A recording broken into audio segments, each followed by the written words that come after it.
यहाँ इन्ट्री छ, यहाँ चाइनाको पनि इन्ट्री छ, रसियाको पनि इन्ट्री छ, युरोपियन युनियनको पनि इन्ट्री छ र अमेरिका पनि। त्यस कारणले गर्दा हामीहरूले यसलाई कसरी चिरफार गरेर हामीहरूले चाहिँ देशलाई चाहिँ एउटा शान्तिको एउटा भूमि बनाउने, जुन बुद्धको भूमि हो त्यसलाई शान्ति भूमि बनाउनको निमित्त हामीहरूले हरदम पहल गर्नुपर्छ भनेर हामीहरूले कोसिस गरिरहेका छौँ र हामीहरूले 3 वर्षदेखि यो अनवरत रूपमा चाहिँ आन्दोलन गरिरहेका छौँ। यहाँ भुइँ मान्छेदेखि लिएर बैंकिङ समस्याहरूदेखि लिएर हाम्रा राजनीतिक समस्याहरूदेखि लिएर तपाईँको यो देशमा जुन चाहिँ भ्रष्टाचारहरू, तस्करहरूले को बिक्री भएको तपाईँ हाम्रो घर घरमा त्यो मेसेजहरू आइरहेको छ।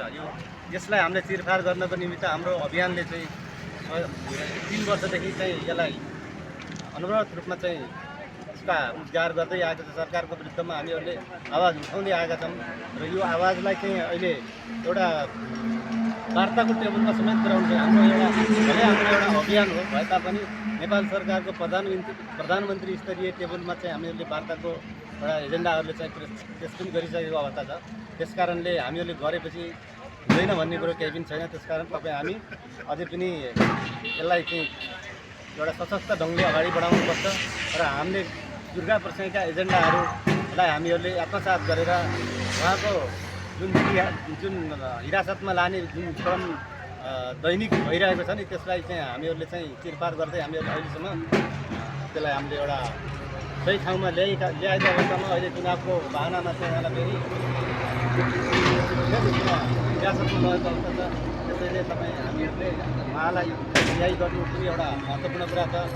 किनभने यो देशको स्थिति एकदमै नाजुक अवस्थामा छ।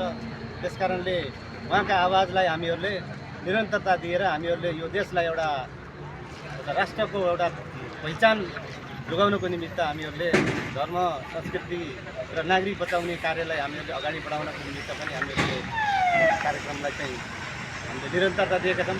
त्यसैले सम्पूर्ण अभियन्ता साथीहरू तपाईँहरू आज हामीहरूले सानो कार्यक्रम गरिएका छौँ र भोलि त्यसको परिस्थिति भोलि फरक हुनेछ। भोलिको लागि पनि तपाईँहरू आफ्नो ठाउँबाट तयार हुनु होला। हामीहरूले यसलाई चाहिँ एउटा सही ढङ्गले चाहिँ हामीले सही निष्कर्षमा पुर्याउने हाम्रो अन्तिम लक्ष्य छ। त्यो हामी गरेरै छाड्छौँ। तपाईँहरू पछि नहट्नुहोस्।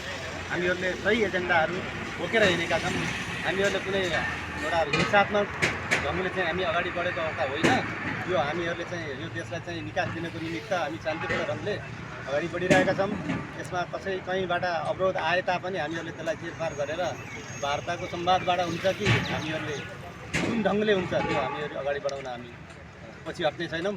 त्यस कारणले म लुम्बिनी अञ्चलको तर्फबाट पनि तपाईँहरूलाई चाहिँ हार्दिक शुभकामना दिन चाहन्छु र त्यही हिसाबले हामीहरूले अन्यत्र जिल्लाहरूमा पनि कार्यक्रम आज सञ्चालन गरेका छौँ।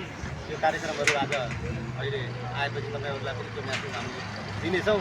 त्यस कारणले अब जान्ने अवस्था छ। यो अब अन्तिम लडाइँ हुन पनि सक्छ जस्तो स्थिति बनिसकेको छ। त्यसैले जय राष्ट्रवाद भन्दै दुर्गा परसाई जिन्दाबाद, दुर्गा परसाई जिन्दाबाद, दुर्गा परसाई जिन्दाबाद, दुर्गा परसाई जिन्दाबाद।